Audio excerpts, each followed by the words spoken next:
House of Silver comes out for the lead. So does Fluke.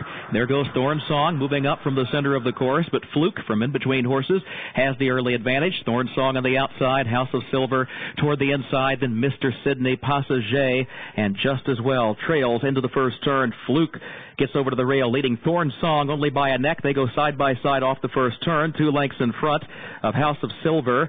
And then Mr. Sydney, Passager, and just as well last. 24 seconds the time for the opening quarter over the yielding turf. Thorn Song moves up from the outside, gets the lead clear now by a length and a half, nearly 2 lengths up the back stretch.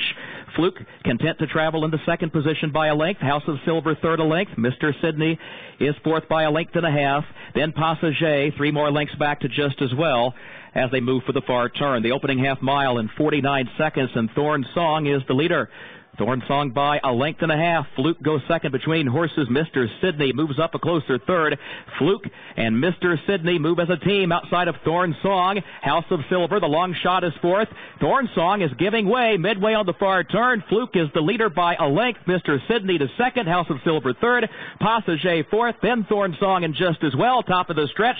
Fluke is the one to catch now, and Mr. Sydney has put ahead in front and runs right on by. House of Silver, then Passager. Passager coming after Mr. Sydney. They're at the 8th pole. Final furlong of the Maker's Mark Mile, and Passager strides forward to challenge Mr. Sydney.